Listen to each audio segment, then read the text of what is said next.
recording. All right.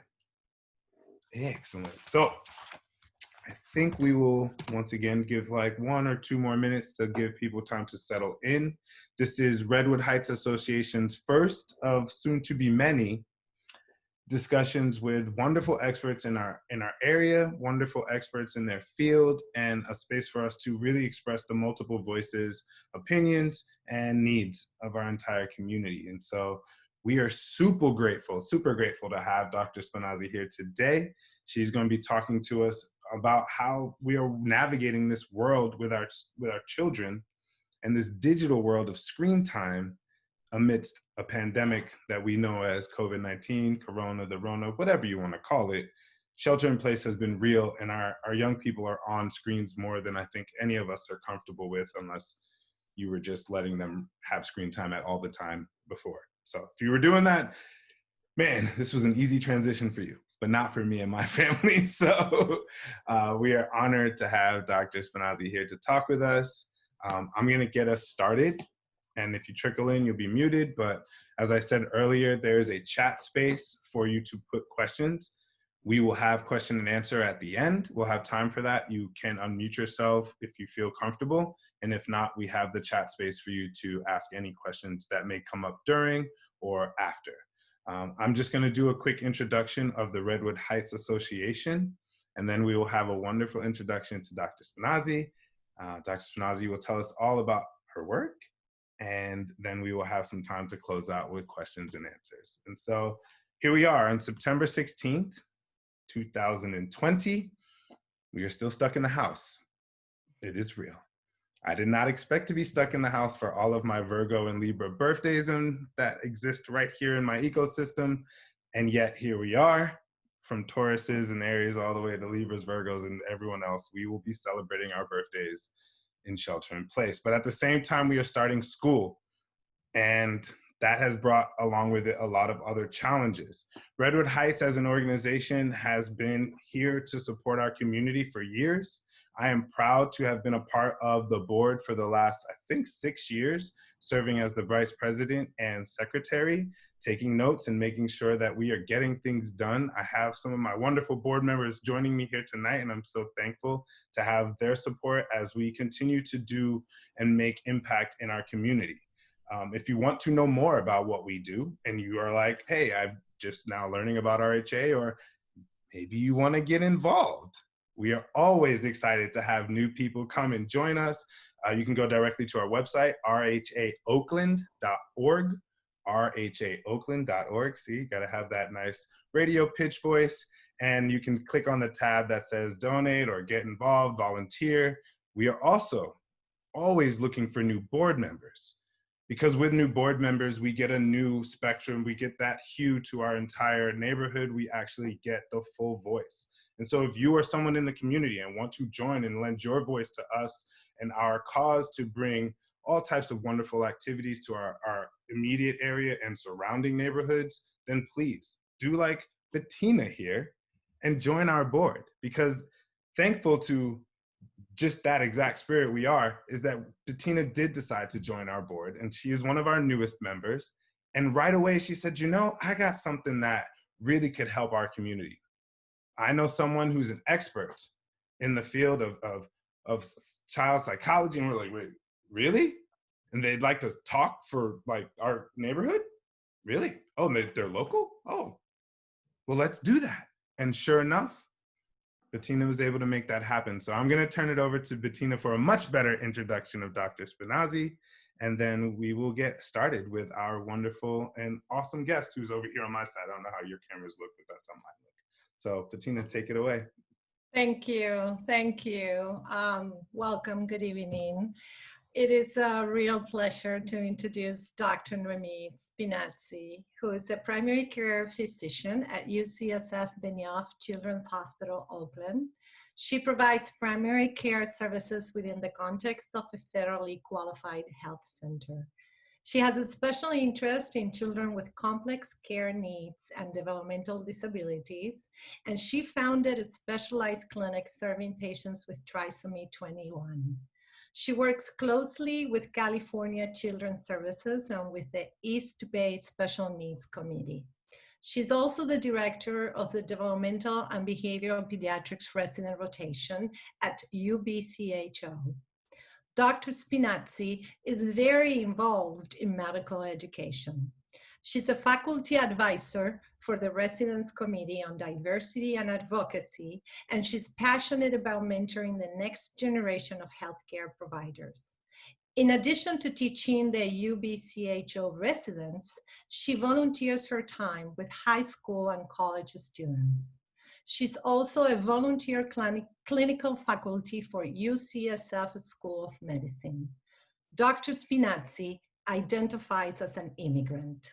Her work with children and families from all over the world motivates her to be an advocate for immigrant rights and immigrant health.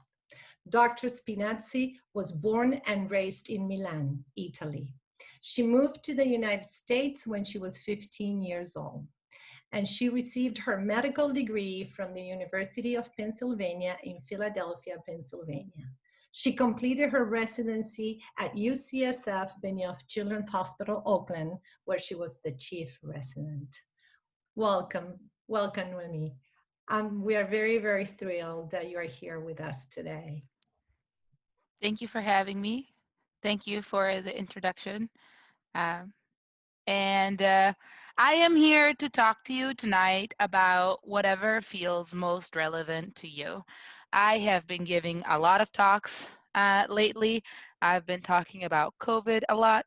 I've been talking about wellness. I've been talking about school and what school means in the time of COVID. So I'm thinking I might start with a few highlights, greatest hits, greatest thoughts, and then really use this time for questions because this is for you, and to be relevant to you, it means that it should answer your questions. So I'll start with COVID sucks. Pardon my French. We all hate it. We're all tired of it. COVID is a new disease, which means that we don't yet fully understand the implications of COVID. Several months in, we're now 9 months into this disease officially appearing. It's called COVID-19 because it appeared in December 2019, but now we know that it was actually spreading in China and other countries as early as September 2019 or earlier.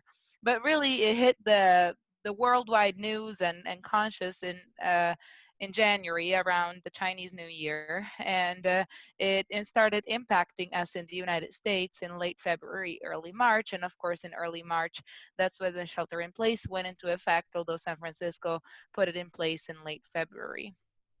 So we now have 6 to 9 months of data on what COVID looks like. And we now understand some things a lot better than we did earlier on. We now, for example, understand that there's no good data that hydroxychloroquine is helpful in the prophylaxis against serious symptoms from COVID or in the management of COVID-19. We now understand that, on the other hand, steroids, so prednisone, Decadron, can have an impact in the course of the disease. We understand that there are some medications like remdesivir that were really just experimental when this started and are now FDA approved, can impact the course of the disease for the critically ill, and most recently approved for patients who are hospitalized but not critically ill. We are starting to recognizing that there's a piece of COVID that has to do with hypercoagulability. That means that our blood tends to clot more easily when we have COVID, especially if we're critically ill. And we don't know if that's the chicken or the egg. Are we more ill because in that body it's making us clot more easily, or vice versa? But the importance of anticoagulation, blood thinning during the disease is becoming more better understood. We now understand that the positioning of a patient when they're ill matters, and sleeping prone on your tummy and spending time prone can facilitate air exchange. We are also understanding that we were probably intubating patients too early on in the disease, and that was potentially causing damage, and we were using really high pressures on the ventilators that were probably causing more damage. So we're certainly in a better place now than we were before, and that is probably underscoring some of the decrease in mortality from the disease. And yet we are still so ignorant on what it really means. We're also learning that, well, for some patients, they never have symptoms. Up to 40% of people, they never even know they had it, but they were still contagious. They can still pass it on to someone else who could have symptoms, or someone else who could get really, really sick and perhaps even die. Some people have a mild illness. Some people are sick as snot for a couple of weeks and then they get better. Some people are sick as snot and they need to be in the hospital and then they get better. Some people are sick as snot and they continue to be sick for months and are still suffering from lingering effects from COVID, including fatigue and just palpitations and weird symptoms for many months on end. Of course, in my area of expertise in children, we're all trying to figure out what this MIS-C, multisystem inflammatory disease associated with COVID-19, is all about. It's similar to another rare disease of childhood called Kawasaki's disease, but kids tend to show up a bit sicker when they do have it. We're understanding how to treat it better. Most of the experience right now is in the East Coast, where the biggest wave hit first in March and April. And because this is a condition that is seen weeks to months after you were exposed to COVID, then it makes sense that we would be seeing it first in places that were exposed to COVID earlier. We're also learning that kids are, other than the scary MIS-C, kids are faring pretty well with when they have COVID, including the kids close to my heart, kids with Down syndrome, kids with other medical comorbidities. For the most part, they're doing okay. It doesn't mean that nobody's getting hospitalized, but last I checked, we still had 0 deaths in children in California, and that's a big deal considering that we have 200,000 deaths in the United States from this horrible disease, probably more when we look at the difference between the expected mortality and the actual mortality. So we're learning more. We're also learning that our public health response was just bad. And I'm not going to be political here. I'm going to try not to be political here. I'm just going to stick to the facts. Even me as a doctor, at first we were saying, you don't hoard the masks. You don't need all these masks. The hospitals need masks. And that was still ultimately the right message, because at that time the message was, you stay home. I'm stuck going into the hospital. If you want to have a doctor, if you get sick, that doctor needs to be alive. And boy, have we lost so many lives of nurses, doctors, respiratory therapists around the world from this disease. But I think that created a bit of a mixed message about the importance of masks. So one of the greatest hits I want to share with you is, if I told you that there was a pill that you could take that could significantly prevent your chance of ever getting COVID or spreading COVID, wouldn't you take it? And if I told you that that pill cost 50 cents and you could reuse it, and it could be made of cloth, and it could be a surgical mask, or it could even be a bandana, wouldn't you want to take this pill? I know you're buying elderberry supplements. I know you're buying Emergency.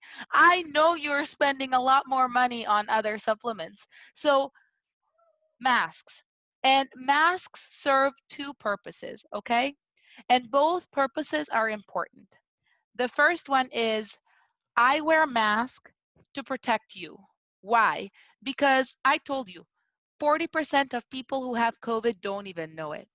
So you can't say, oh, you know you don't have it, but just wear a mask anyway to be nice or to send the right message. Nobody knows whether they have it or not. Nobody knows whether they have it or not. I have a patient, a little boy with Down syndrome, and mom and dad stayed home without ever leaving the house. That dad lost his job, mom wasn't working, so it's not like they were going to work. They didn't gather with anybody, they didn't go anywhere. Dad got COVID and died. How? I don't know. I don't know how he got it. But I bet you that in that one time that he had to go to the store or had that little interaction, whatever, It happened, right? So all I'm saying is you don't know whether you have COVID or not. You don't. You know whether you feel sick or not. You might know whether you were exposed to someone who was sick or not, but you don't know whether you truly have COVID or not. So all of us need to act as if we have it all the time. That's the only way we're going to get a handle over this pandemic. And we do that by actually wearing this all the time. What does this mean? It doesn't mean I wear it, pardon me, because this is what I see. I see people going into places, I hope you can still hear me, going into places or gathering with families, and then within 2 minutes, the mask is down here. And then please tell me what the mask ever did when it was covering the face if it quickly got to the chin, right?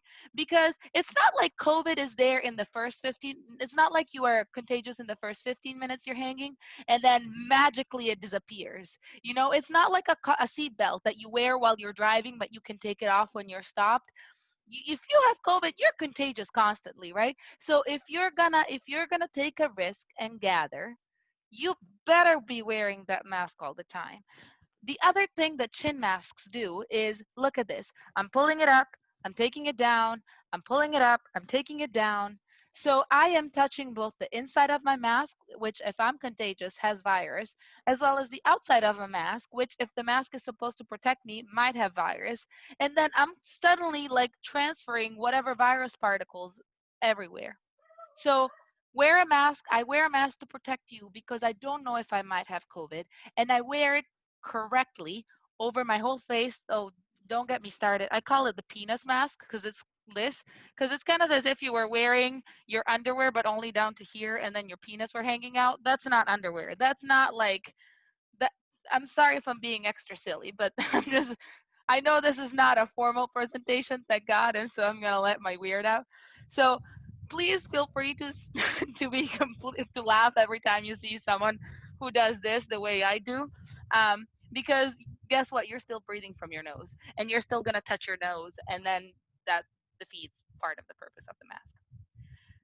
The other piece is I wear a mask to protect me from you, and why? Because a mask like this is not gonna fully protect us from COVID. An N95 is going to be more protective, but an N95 mask needs to be fit properly. As a hospital employee, I get fitted with my N95 once a year, and they do this thing where like they spray saccharin all over me in a little hood, and then like they ask us if we taste it, and if the seal is not proper, then I taste it, and then we know that the seal is not proper because that's how teeny tiny tiny teeny tiny a COVID unit is. They're really, really teeny, teeny, tiny. Viruses don't need much to exist. They need a little protein and a little RNA in the case of COVID. So this is not going to fully protect me from someone coughing on me, okay? But it turns out that the size of the inoculum, this how much you were exposed, is actually related to how sick you're going to get. If someone with COVID coughs in my mouth, I'm more likely to get more sick than if someone coughs and I was wearing a mask and only part of it gets in my mouth. Does that make sense? So I'd still go for not being exposed at all.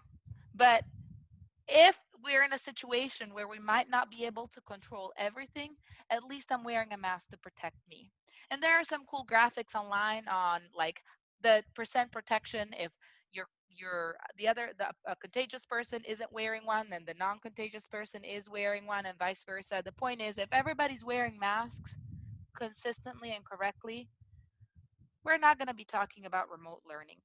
We're not going to be talking about all of these other really difficult parts of our lives right now because we're going to get community transmission down so very much that so much of normal life could go back to normal. And we can't get tired of this. I'm from Italy. I'm from Milan. My city was hit so hard by COVID in February before they knew what was happening. And you know what I see now from people at home? People going to clubs, people gathering, people without masks. I am so glad that I cannot travel there because I would be like a little Tasmanian devil if I would just slapping everybody for not wearing their mask right now. I just don't get it. The other piece is just because they're not just because they're your family, it doesn't mean they don't have COVID. So, oh, I'm not hanging out with anybody. I'm just hanging out with my family. Oh, no, I didn't hang out with anybody. We just got together as a family with aunts and uncles and cousins for just a little baby shower. I'm so very glad you're not hanging out with that many other people, but unless you're all living under the same roof, they could have COVID and they could pass it to you. And on the clinical front line, that's how I'm hearing of the most cases. I was with family. We had a little fill in the blanks, bautizo, a little christening, a little birthday party, a little first communion, 4th of July. You fill in the blank of whatever reason people get together. What do? We pull down the mask. It's our family. We start feeling comfortable. We start hugging. We start doing the stuff that we all live for and love to do. Because it's family, then we're usually drinking, and then we're talking, and then we spittle while we talk. Because of course, like, oh, yeah, I saw the game, and that's how COVID gets passed. Similarly, as we're thinking about social bubbles, again, I'm going to get my weird out. Think about it the way you think about having sex with every one of those people, okay?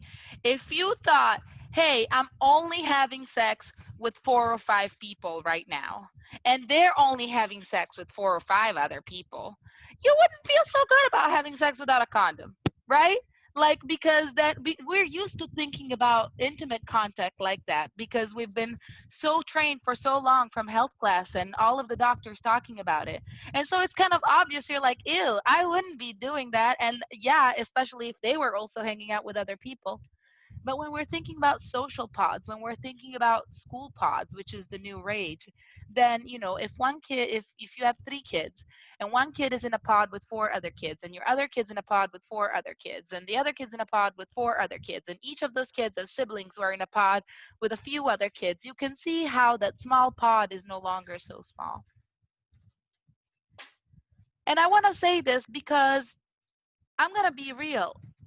We started by talking about how we're all going bananas, being inside for months, and especially when there's kids involved. We're going bananas. Zoom school is not school. Education is not just about academics. It's also about the social emotional development, friendship development, the development of our personalities. Yes, it's like those PSA commercials. It's like the commercials where like you suddenly had a pink thing over you if you. Yes. Okay. Anyway, I just saw a comment in the chat.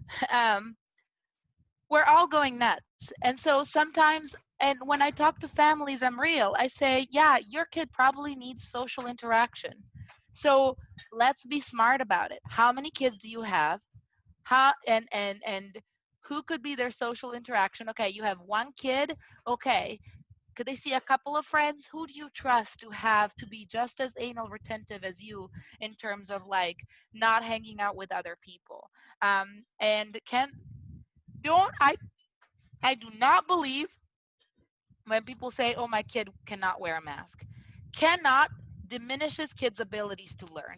Give me a break. Kids can learn to poop in a toilet. They can definitely learn to wear a mask and tolerate a mask. Anything can be learned. It takes gradual desensitization, creativity, games, rewards, but kids can learn, right? And then kids can learn to go to mommy and gel frequently. And kids are not going to learn to not be close to each other and touch each other, but that's the other greatest hit of COVID knowledge. Is kids are not very good at spreading COVID. They're not as good as older kids, like teenagers and adults, at spreading COVID. So keeping the bubble small means that if for some reason the kid did end up getting COVID, well, at least they're not that contagious. And above all, by keeping the groups really low and the extended contacts really low, that's going to make it so that the probability of someone being exposed to COVID is lower. I need to switch to a different set of headsets real quick because my battery is low. So maybe I'm going to pause here since I'm doing technical moment and see if there are any questions up to what I said so far. Yeah, I was gonna say the same. Is this is a great moment to just take a second and think about what questions you may have for Dr. Spinazzi based on all the facts. I mean, that was a deluge of facts, and I love the weirdness. So yes, a deluge of facts and weirdness is great. I'm very, very appreciative of having an expert like you here in the room, being able to talk to our community about pieces that I honestly don't think I had a full appreciation and understanding of myself. And so I think this is the time. I see one raised hand. So Kelly, you already raised your hand for a question. This is a great time to pause and get some questions out there. So Kelly, feel free to unmute yourself and ask your question. Can you hear me real quick? Yes. Yep. Thank you, Kenan, and thank you, Dr. Spinazzi, for doing this. My question is to clarify, are kids, little kids, are or aren't super spreaders? So there was an article that talked about how young kids had higher viral loads. The study itself was in itself flawed because it looked at a hospitalized set of children, and it was so it's more likely in that moment to have high viral loads.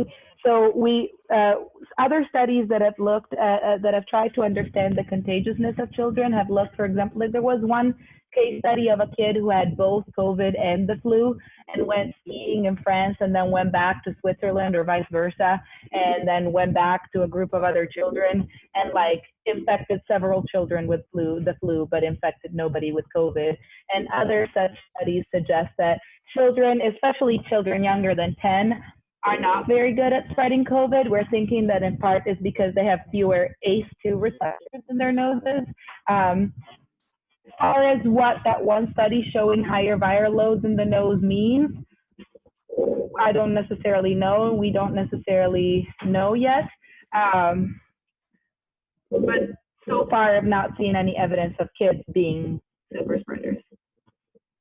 And it matches with the fact that daycare centers and childcare centers have been open for, in some cases, throughout the pandemic, especially for essential workers.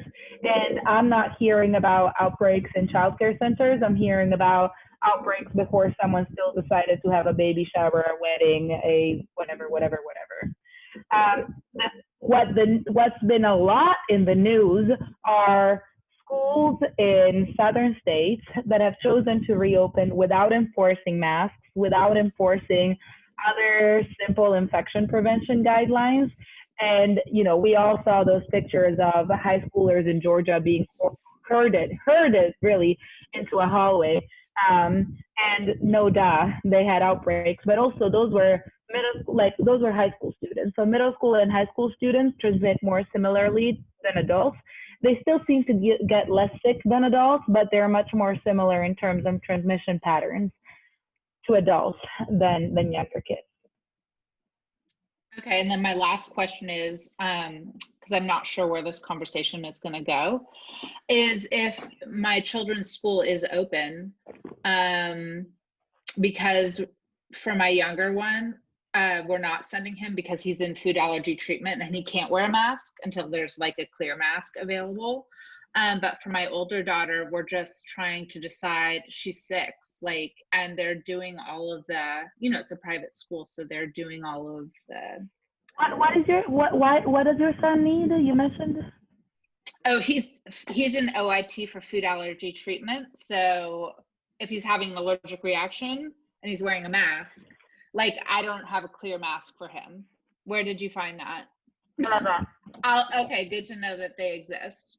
Yeah. So TBD. The only thing is virus sticks to plastic better than it sticks to cloth. So they really should be used and washed. He's 4. He's happy staying home. He can stay home this year. The 6-year-old is what I wonder about. So it sounds like they are potentially not super spreaders, and especially if the schoo's. So let's talk about school, and then I see stuff coming up in the chat. I am charging my other way better headphones so that you can hear me better. For now, I will project like a true Italian so that hopefully you can still hear me well.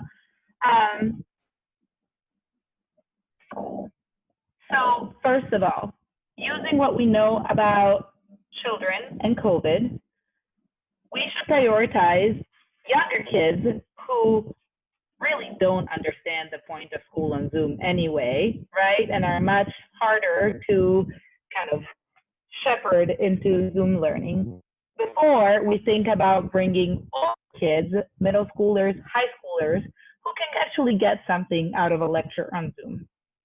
Two, and of course, children with special needs, because that's my specialty and it's not been going well. Two, and school is not going to look the way it used to before. Classroom should be smaller. Why? Because if you have 8 kids in the class, the probability that 1 out of 8 of these kids is infected is going to be lower than if you have a class with 16 children, right?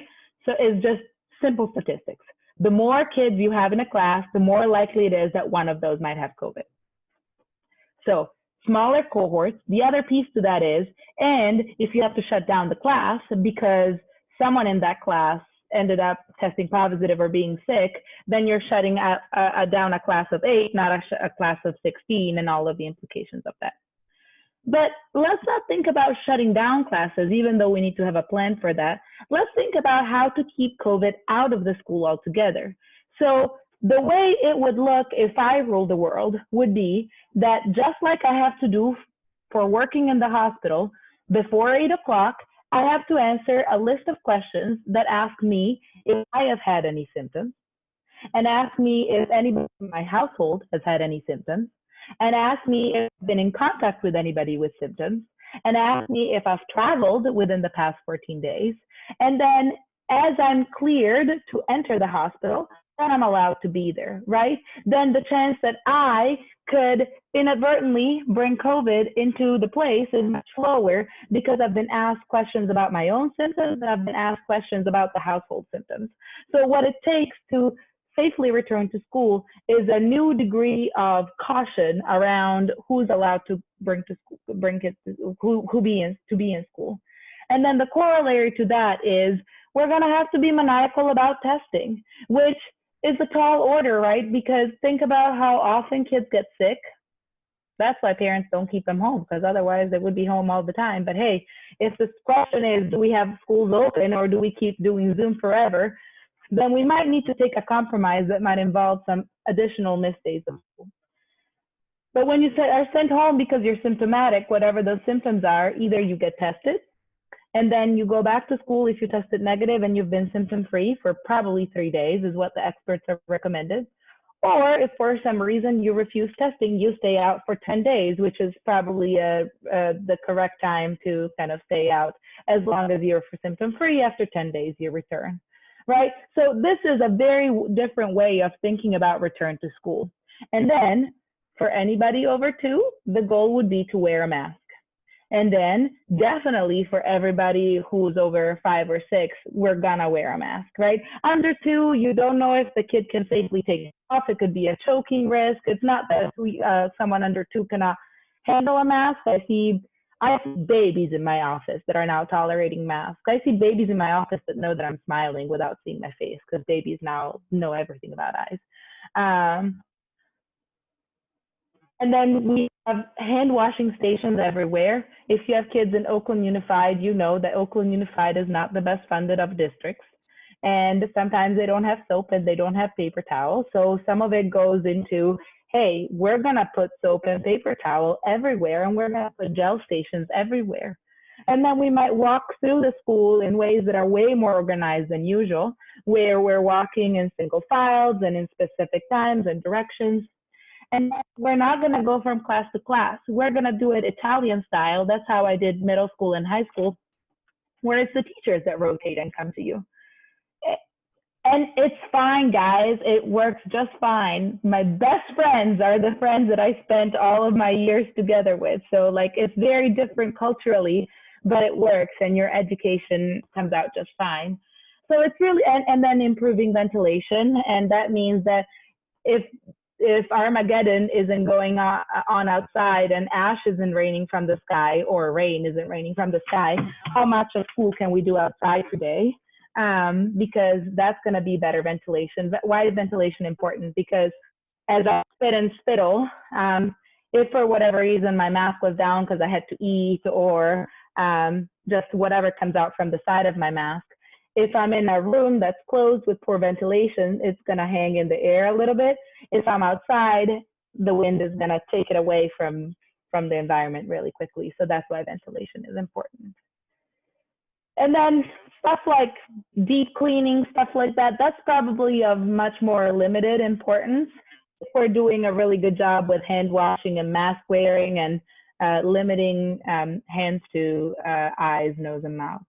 So to answer the initial question of, do we go back to school? It's a risk versus risk conversation. It's the risks of COVID versus the risks of staying home, right? And those risks are different from everybody. For some people, there might be someone who's undergoing chemotherapy at home, who's immunocompromised, who has uncontrolled diabetes and chronic kidney disease at home. And then the risk of COVID to that household might be prohibitively high. And then that risk outweighs whatever risk of staying home and the difficulties of learning. And then for others, there's such learning loss and behavioral dysregulation and mental health consequences.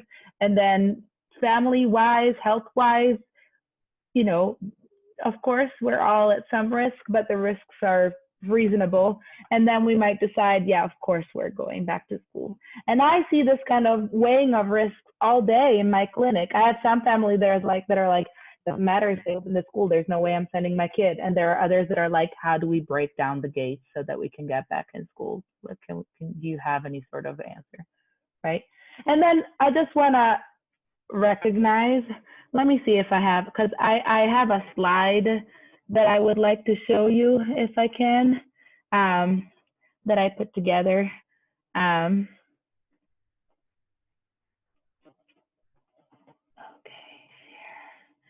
So, slideshow.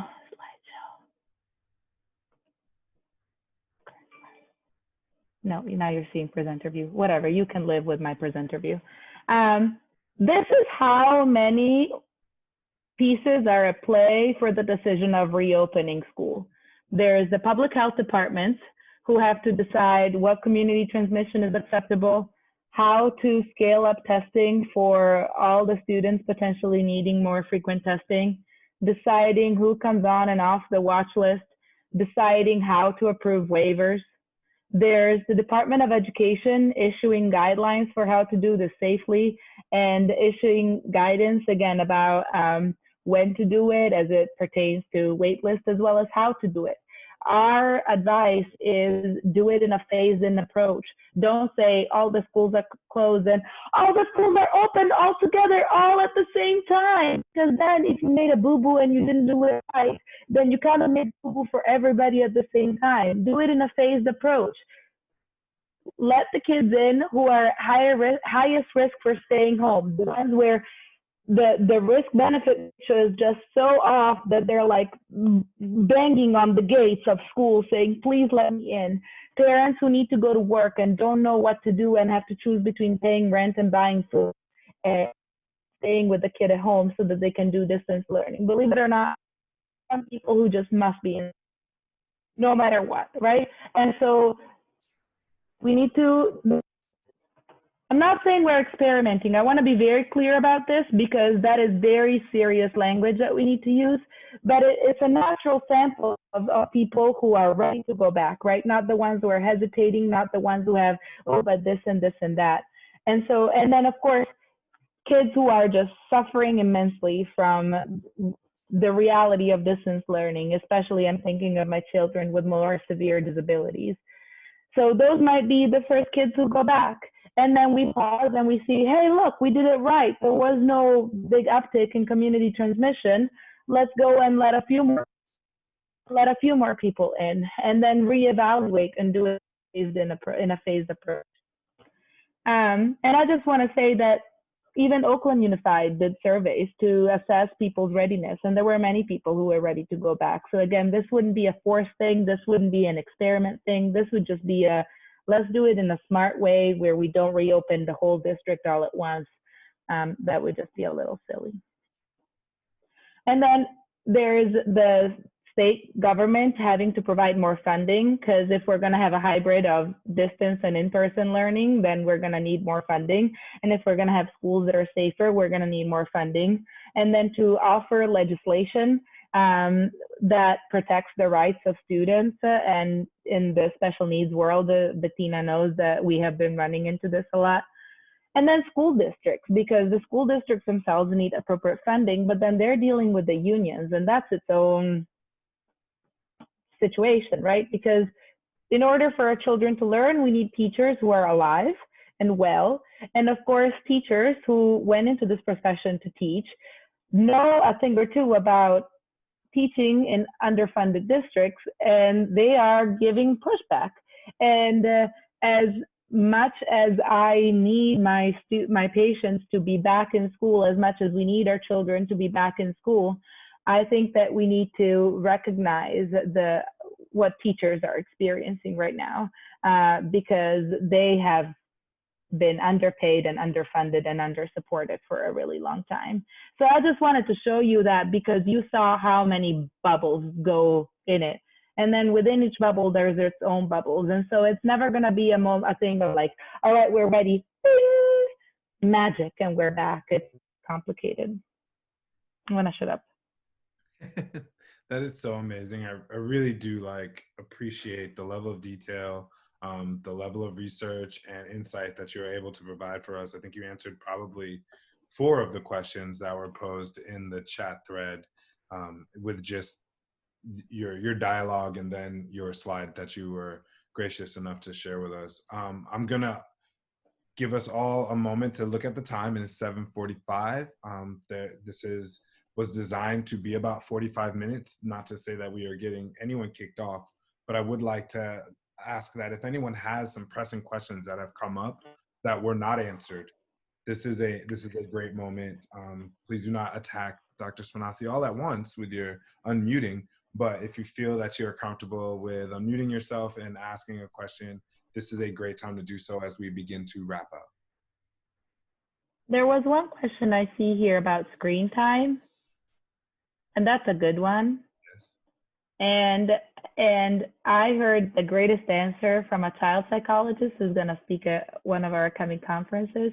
And it's like something about what else is in their diet. So you can say, oh, they're eating way too much pizza. But if in their diet, there's also fruits and vegetables and good protein and other important aspects of nutrition, then that will counterbalance the enormous amount of screen time that kids are experiencing, right? So yes, it's good to put limits, and not necessarily thinking about total limit, but portion to portion limit. Because I think that who hasn't gotten lost here in social media hole, or has binged on a show, or has just gotten lost and, oh my God, I've been doing this for how long? It happens to all of us, and we're adults with fully developed executive function. So of course it's going to happen to kids, and kids are not going to necessarily understand why you're telling them to stop. So to say it's going to be 30 minutes of screen time now, and when the 30 minutes are up, it's over, and then we move on to the next activity, is going to be very important, because then it's not this endless screen portion, it's a very defined portion. And then what else is going on? Is it only screen, or are they also getting time for pre-play? Are they also getting time for creative activities? Are they also getting time for chores? Are they also getting time for exercise, indoor or outdoor, depending on what's going on outside? So yes, we cannot change the fact that kids are currently glued to the screen for school. And then on top of that, we might be still using screens to get them to do other stuff. And or sometimes someone has to shower or cook dinner, and so we need to plant the kid in front of something that's going to keep them safe and occupied while someone uses the bathroom, there's a reality. So it's less about how much and more about, and what else, and also that how much is it like a self-limited portion of screen time. Yeah, thank you for equating that to a diet. I think diet has a very ugly word. It needs more PR, and you made diet seem totally different by equating it to screen time. Sorry to interrupt. Get in there with that question. Hi, I just had a question. I'm wondering, how is it best to talk to teachers or school staff when you feel like something's not working with the learning for the child? I'm not saying I don't personally have the problem right now, but I'm just saying if something came up where my child wasn't quite meeting assessments or didn't seem like they were on the same par as other kids in terms of completion of like things on Seesaw or Clever, how is it we dialogue with the administration and teachers about that? Yes. So a few things. First of all, if your child has existing special education needs and they have an IEP or a 504 plan, call a meeting. If your child does not have known special education needs, then consider requesting an assessment if you're suspecting that this is a learning issue overall. If you suspect that it's the mode, the distance learning modality that's not conducive to learning, I would approach it really collaboratively, saying, thank you so much for being flexible as a teacher who's been doing this for a long time one way to try and take up all of this technology. This is new for all of us. And because I know it's probably new for you, I just wanted to give you some feedback, especially because it's impacting my child. This is what I'm noticing with my child. What do you recommend we do about this, you know? And then making it really collaboratively, recognizing that this is new for everybody and thinking together about how to make it work. And also recognizing that specialized learning needs, whether it's difficulties with reading, with math, with whatever else, we're only recognized as kids we're in school and learning, right? And then not keeping up with everybody else's learning or not wanting to engage. I don't want it. This is boring. I don't want to. This is typical red flags for a learning issue, right? Like just escaping the learning altogether. Kids might not access the words to say, I don't understand it.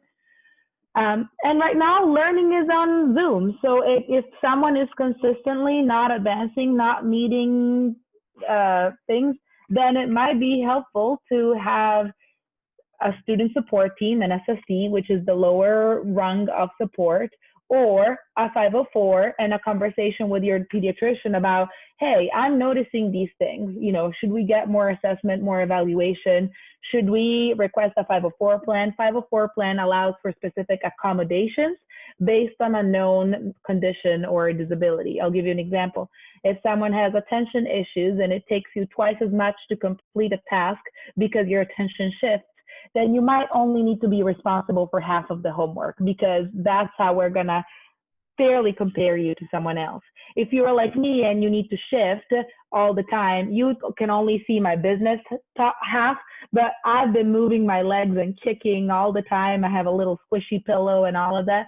It might be that you get to be the kid that gets to turn off their camera every once in a while. You might get to be the kid that still has a squishy ball or something like that. And so the same might be true of thinking creatively about new accommodations that apply to apps and distance learning.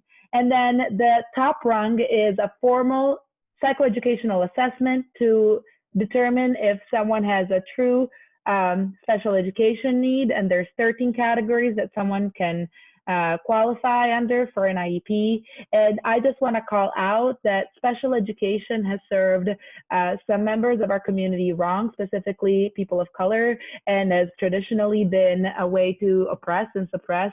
And so I just want to call out also that the law is on the student side, and there are a lot of organizations that are there to support students' rights. And I am on a personal life mission to highlight what can be the life-changing potential of an appropriate educational program by educating people about their rights. I hope that helped. Yeah, as an educator, that was an incredible breakdown. So I thank you, and I think so did the person asking the question. Noemi, it's Raquel. How are you? I'm sorry, is it, am I next or who's next? Go ahead. Okay, I wanted to ask a question, or I wanted to hear your comments on the classroom situation. I understood what you said about children not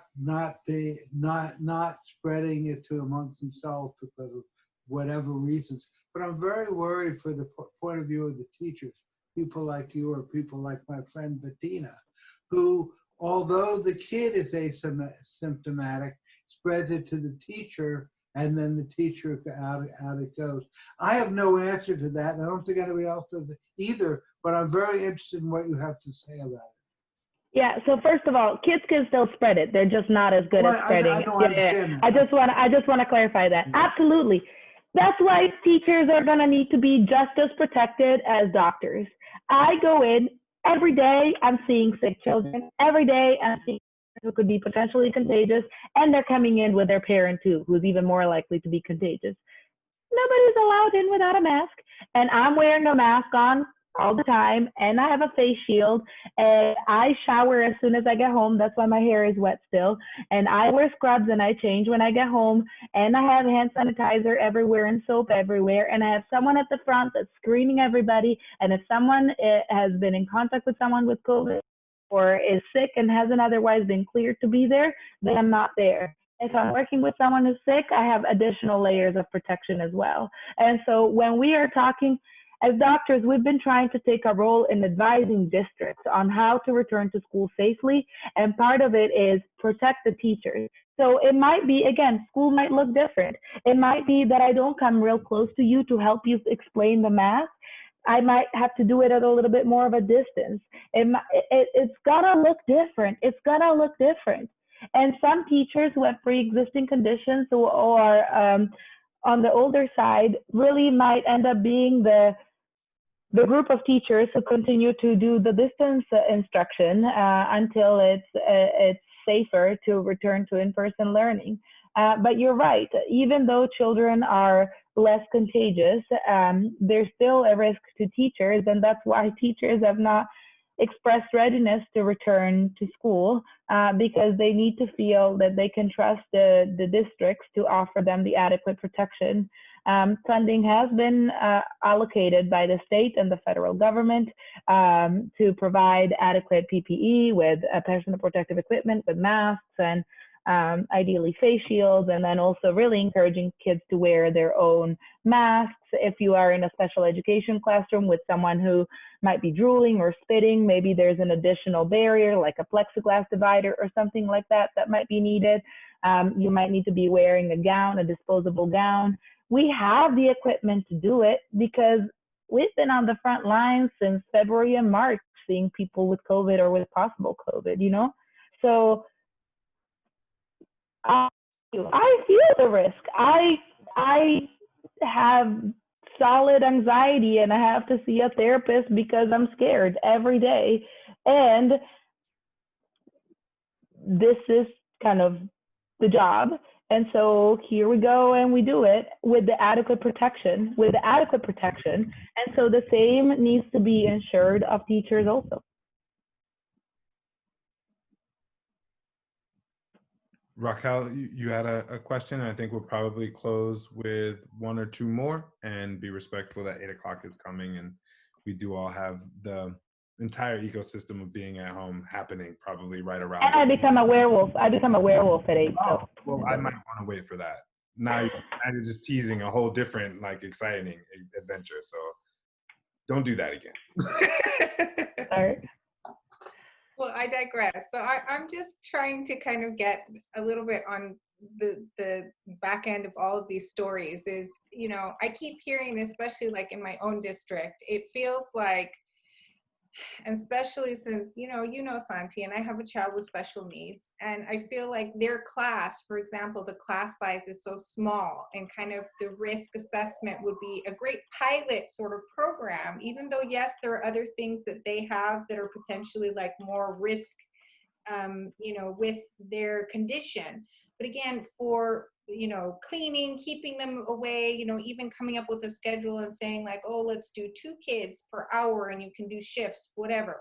But it's like the amount of work that we're doing online and the amount of appointments I have with him, because then we do speech, we do music, we do something else. And I tell you, like, in between them and then my other 2 kids who actually have their own distance learning plan, which looks completely different from his, it's like I'm struggling at best to try to keep all these different appointments. I've made calendars even to try to help, like put up on a wall to remind myself and them, hey, don't forget that time, that date. But it doesn't feel like, and maybe this is the part I'm missing, is, number one, we've had COVID, fires, earthquakes, you name it. It's like, I feel like 2020 has just come and like, I'm like done with 2020. But from, the governor and from the higher ups, it just doesn't seem like there's kind of like a good directive that's trying to help our teachers and our education department feel reassured and find the correct information. Specifically, I talked to some of these people and I'm like, oh, I don't understand sometimes. You say these things, but you don't know what they mean. And it's almost like they need to go to the hospital and actually see in vivo what that looks like, so that when they talk to the rest of the public, they can be educated. Because it's really frustrating sometimes trying to have a conversation, and with some people that obviously are higher above on the education rung, it's like I'm beating my head against the wall trying to say, what is wrong with you? And I know Noemi knows, so my background is nursing, and I'm looking at them like, you don't understand what you're saying. So what sort of reassurance can I have that, the top down is really kind of making a step to say, like, can we start? Can we put those things in place? Or like you said, I went to school in Argentina and they did the same. They had teachers rotate on certain days. We would have longer classes, but hey, the kids were in a self-contained unit. And then when you sterilize a classroom, there's a lot less to sterilize, in between people. And you don't have to worry about an A and B class shipping kids twice a day out of your district. And these are the things that they're proposing, is trying to do like 2 teams in the same day. And I'm like, that's the dumbest thing I've ever heard. I mean, tell me, what? I want to take a step back. So first of all, remember all of the superimposed bubbles. I think that part of the confusion is because there's a lot of cooks in the kitchen. And I just want to remind everybody that you have a right to vote, and that you have a right to vote not only for presidential and senatorial candidates, but also for local officials. And as physicians, as a physician, I recommend that we vote like our life depends on it, because it does. And so vote for candidates who support science. Vote for candidates who support science when it pertains to COVID, when it pertains to climate change, which we've all experienced its impact on our physical and mental health over the past 5 weeks. And then perhaps take an active role in advocating for specific things. It might be that you advocate with your local representative on, hey, all these docs that are giving all these talks and reading all these papers, they're real nice. Maybe it shouldn't be an extracurricular activity. Maybe it should be something that, as a local government, you're financially supporting so that it can be sustainable. Hey, Alameda County Public Health has like 3 people and a flamingo on their staff right now, and they are somehow trying to manage like this whole outrageous pandemic.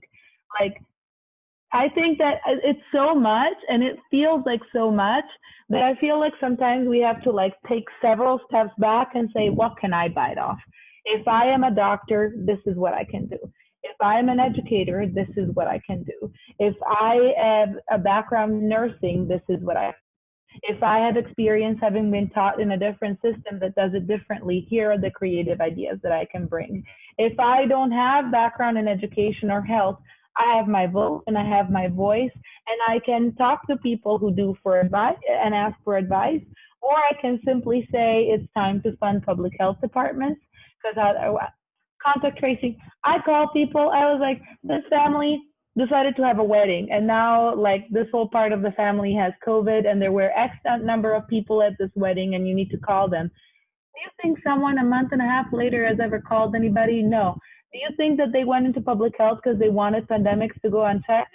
No. But when the only person available to make the contact tracing calls is the flamingo, and the flamingo's been going on benders because he's depressed about the fires, then it's not going to happen. That's the problem. We're underfunded, we're understaffed, we are tired, and we need appropriate support. So if it feels like nothing makes sense, use elections coming up and use your voice and go to city hall meetings. They're now happening on Zoom anyway, so you don't even have to like get off your couch to do it, and just keep bringing up the issue and bring your voice like that.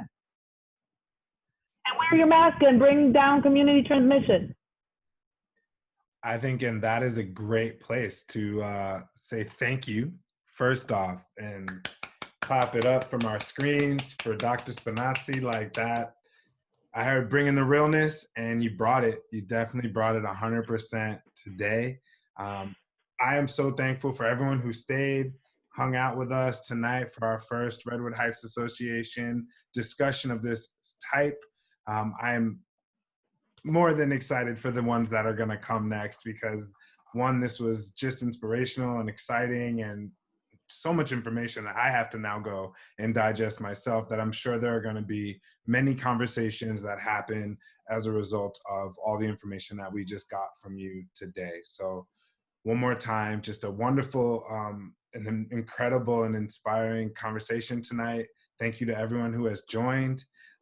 Do go check out rhaoakland.org. We would love to have you join us, and like Bettina, bring these amazing voices to the table so that we can all share and learn and grow together. So with that, I'm going to say goodnight and thank you. And I hope to see you all the next time we do this. So stay tuned and be well. Wear your mask. That's what I should have said. Wear your mask. Yes. Don't be a mouth breather. Put it over your nose. Exactly. Put that penis away. I mean, that's a whole nother story. We should definitely be doing that. Like, I'm not going to argue with you on that one. Thank you so much, Noemi. This was wonderful. Thank you. Thank you for donating your time to us. We really appreciate it. Pleasure.